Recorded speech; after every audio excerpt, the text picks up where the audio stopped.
Hello, baby Valo. I will be making 3 videos. The first will be the history of sea walking. Second will be a tutorial. The third will be the actual dancing. Okay, so this video is about the history of sea walking. Now, a wise man once said that we are not creators of history. We are made by history. Martin Luther King Jr. Now, what does that have to do with this? Well, because sea walking is actually a part of some of your aunties and uncles' histories, such as myself. Okay, and it was one of the first dances of hip hop dances that I learned growing up. That was taught to me by your Uncle Lance and your Uncle Lone. And so we'll get into it right away. So the year is 1969. Okay, now what's going on in 1969? Well, Sir Wally Herbert is the first person to cross the frozen surface of the Arctic Ocean. That's a cool fun fact. We put a man on the moon. Neil Armstrong is from the USA, 1969. Oh yeah. And December 14th, Michael Jackson makes his first appearance on the Ed Sullivan Show with his brothers and sisters, who are later to become known as the Jackson 5. Awesome. Now, what's going on in LA, 1969? Well, that's where crip walking was born. Sea walking, it stands for, is crip walking. Okay? So, here we go. Now, there's sea walk and then there's a dance. Okay, so when sea walking first came out, it was between gangs, and it was kind of like a ritual that they would do. Okay, I just watched a documentary on Dub C, one of the originators of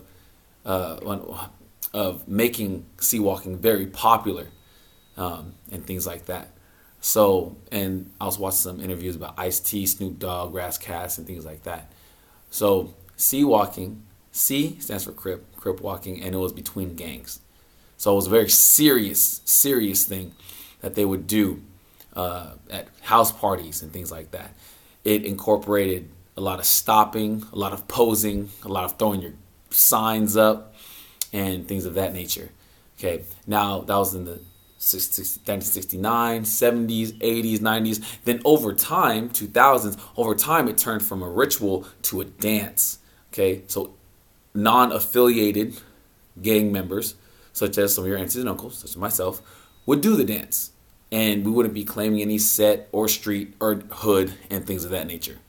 Okay, so now we can talk about more so the dancing aspect, because the sea walking itself was a way for gangsters to represent their hood, something that they believed in. You know, when you believe in something very much, it becomes real to you, and so you put your heart, mind, and strength into it. And so that's what they believe, like gangsters, like the ones that actually did the dance, when they would sea walk, they'd be representing themselves, their gang family, their hood family, their street family.